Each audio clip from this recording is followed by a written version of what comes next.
On the one hand, you have Robert Lee Yates Jr., a decorated Army pilot, a church-going father of 5. He was the guy next door. But for more than 2 decades, he was hiding something truly horrific. He was one of America's most prolific serial killers, fighting a secret war in his own backyard.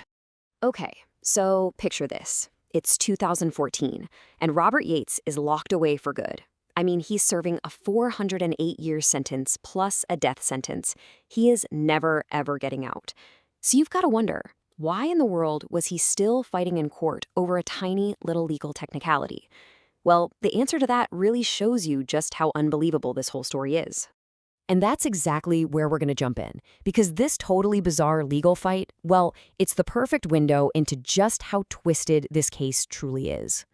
So, to really get what he was even arguing about, you got to know this little piece of legal jargon, a slip opinion. Basically, think of it like the court's first draft of a ruling. It's not final, it's not set in stone, and it can be changed. And Yates, well, he thought he saw a tiny opening there. All right, so get this. This was his big argument. For 2 murders he committed way back in 1975, a judge gave him 2 20-year sentences to be served back to back. But Yates argued that, technically, according to the old law, it should have been an indeterminate sentence of 20 years to life. I mean, it's such a tiny difference, right? But this is what a man on death row decided was worth fighting over. And the court's response? Well, you can probably guess. It was basically, are you kidding me? The justices pointed out that, look, given the reality of a human lifespan, it makes 0 difference whether he's serving 408 years or 368 plus 2 life sentences. The outcome is exactly the same. He was never getting out. So, yeah, appeal denied. Okay, so that's the legal absurdity of it all. But it really begs the much bigger question. Who was this guy really? How could a decorated war hero become such a monster? This timeline it's just wild. Seriously, look at this. He commits his first known murders in 1975. Then he joins the Army and builds this exemplary 2-decade career. But the very moment he retires from the military, the killing starts all over again, this time targeting vulnerable women in Spokane.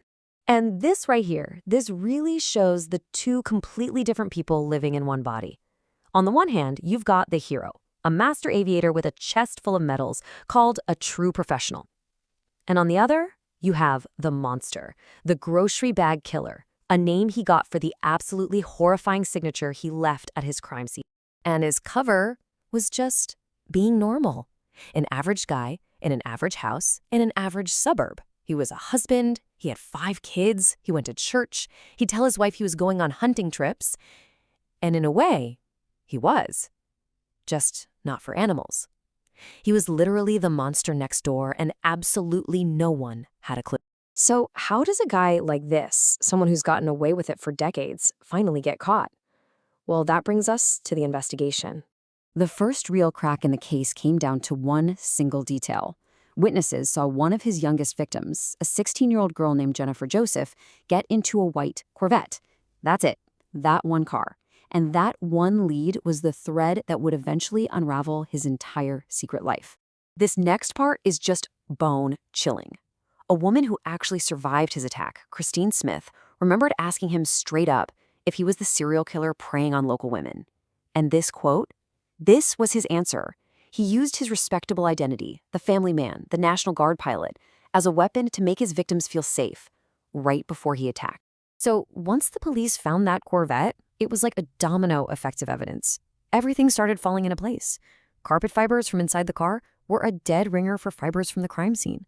They found bloodstains on the passenger side. And when they ran the DNA, yep, it was a match to Jennifer Joseph. The net was closing, and it was closing fast. But even with all of that incredible forensic evidence, the final piece of the puzzle, the thing that truly sealed his fate, came down to just one single object. It was a button. A single, tiny, mother-of-pearl button that they found on the floor of the Corvette. And it was a perfect match for the buttons on the blouse Jennifer Joseph was wearing when she was killed. As her father later said, it was like she reached out from her grave to snare her murderer with that one tiny piece of evidence. And that was it. That was the final nail. On the morning of April 18th, 2000, the police pulled Yates over. The hunt for the Spokane serial killer, which had lasted for decades, was finally over. So the killer was caught. But the story doesn't just end there.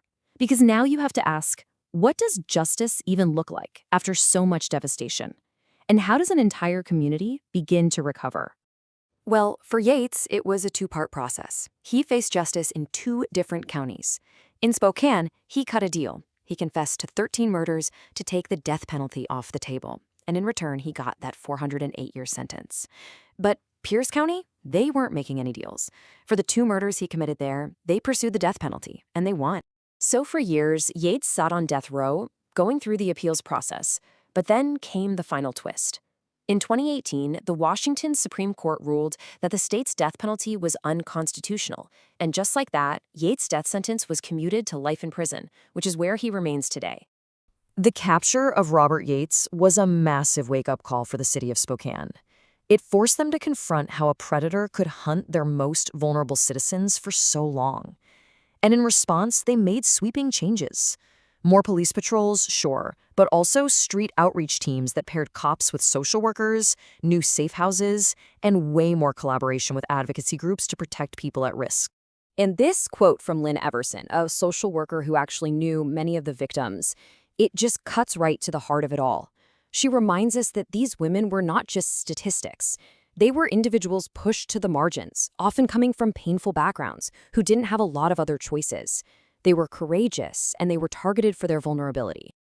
So yeah, catching Robert Yates ended the terror, but the scars he left on that community are still there. And it leaves us with this big, difficult question, one that any community touched by this kind of tragedy has to face. After the monster is caught, how does anyone truly begin to heal?